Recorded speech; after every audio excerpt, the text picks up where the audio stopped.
शाम को सनातनी ऐक्य मंच ने शहर के मध्य स्थित आसनसोल दुर्गापुर विकास बोर्ड कार्यालय के सामने मां काली को जेल वैन में उठाए जाने के विरोध में धरना दिया।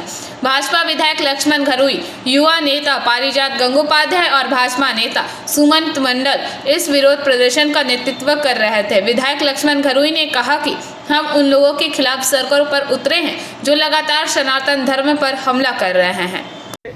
मायर मुंडू छेद करे विधायक भवने তোলা হচ্ছে। এটা শুধু আজকের ঘটনা নয়, প্রতিনিয়ত খবর পৌঁছায় না, আমরা খবর পাই না। সারা বাংলা জুড়ে সনাতনকে আঘাত করার জন্য যে সম্প্রদায়ের মানুষ, কিছু আমাদের হিন্দুদের মধ্যেও কিছু মানুষ আছে, তারা এই ঘটনা ঘটাচ্ছে। দুর্ভাগ্যজনক। তার কারণ এই জন্যই বললাম যে মমতা বন্দ্যোপাধ্যায় তিনি পুলিশ মন্ত্রী, তিনি মুখ্যমন্ত্রী, তার নির্দেশে এই ঘটনা ঘটছে মনে করে। এই কারণেই আমি দেখলাম পুজোর সময়তে মমতা বন্দ্যোপাধ্যায় কালীবাড়িতে গিয়ে তিনি এঁটো ছুটে দিচ্ছেন ঠাকুরের দিকে। বলতে চাইছেন যে আমি কাদের পক্ষে? শুধু ভোটের স্বার্থে, ভোটকে লক্ষ্য রেখে এই ঘটনা ঘটছে। সারা বাংলা জুড়ে আমরা যে পুজো করতে যাচ্ছি, আমার বিশেষ করতে যাচ্ছি, আমার মিটিং করতে যাই, হাইকোর্টে পারমিশন নিতে হয়। এটা দুর্ভাগ্যজনক। বাংলায় বাস করে হিন্দু সনাতনীকে যে আঘাত করা হচ্ছে তার তীব্র বিরোধিতা করতে নেমেছি। আমি এটুকুই বলতে চাই, সনাতনী বলতে চাই, যেভাবে সারা বাংলা জুড়ে হিন্দুময় ধ্বংস, হিন্দু অপমান, ঠাকুরদের বিসর্জন করতে না দেওয়া, হাইকোর্টে পারমিশন নেওয়া, আমি হিন্দুদেরকে বলবো এই যতদিন বাংলা মাননীয় মুখ্যমন্ত্রী আছেন আমি পরিষ্কার বলতে পারি কেউ সেফ নয়, কেউ নিরাপদ নয়।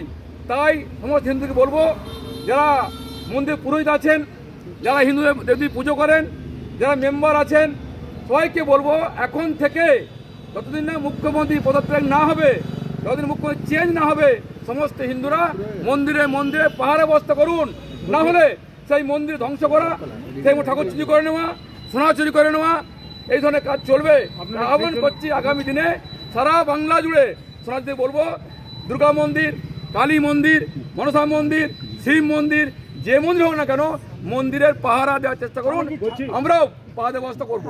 26-এর সামনে যে ইলেকশন আছে এটাও কি ইস্যু হবে আপনাদের? হবো, ইস্যু বিষয় নেই। আমরা সনাতনী, রাজনীতি পরে। এখন মা দুর্গা, মা কালী, আমাদের শিব দেবদেবী আছে, রক্ষা করার দায়িত্ব হিন্দু সমাজের আছে। হিন্দু সমাজ করছে। মারা মেয়েরা কি সুরক্ষিত নয়? তাহলে আজকে মেয়েরা সুরক্ষিত নেই, মাও সুরক্ষিত নেই। দুর্গা মাতা, কালী মাতা, সরস্বতী মাতা, লক্ষ্মী মাতা, শিবকে আজকে কি হচ্ছে? মুন্ডুকাটি না হচ্ছে, চুরি হচ্ছে, ঘর বাড়ি পুড়িয়ে দেওয়া হচ্ছে, মন্দির জ্বালিয়ে দেওয়া হচ্ছে।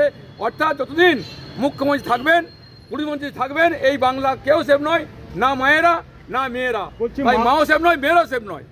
মা কালীকে তো প্রিজন ভ্যানে দেখা গেল, তো তাকে কি বেল করাবেন আপনারা? সেই কারণে আমরা মা কালীকে পুলিশ দিয়ে পরে যেভাবে তুলে নেওয়া হয়েছে, এটা বাংলার লজ্জা, বাঙালির লজ্জা, হিন্দুদের লজ্জা, সনাতনের লজ্জা।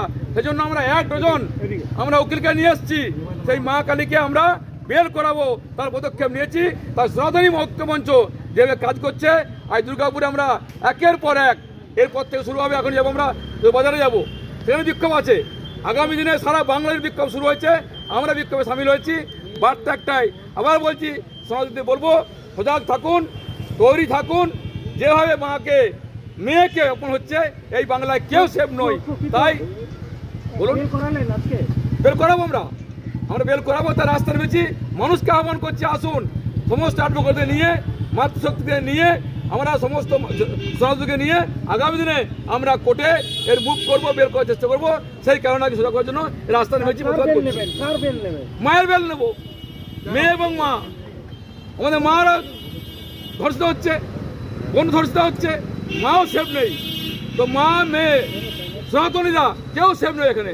তাই আজকে এই মুখ্যমন্ত্রী পদে না পর্যন্ত, শেষ না পর্যন্ত কেউ সেফ নেই। তাই সনাতনী বলবো, মন্দির পাহারা দিন। চুরি হবে, আরো বাড়বে, দিদিমণি যদি এগিয়ে যাবে, ভোট যদি এগিয়ে যাবে, আরো খুন খারাপি বাড়বে, আর ধর্ষণ বাড়বে, চুরি বাড়বে। এরকম হত্যা রাস্তা নেমেছে, প্রতিবাদ করছে। दुर्गापुर से निमाई दास की रिपोर्ट, PBTV न्यूज।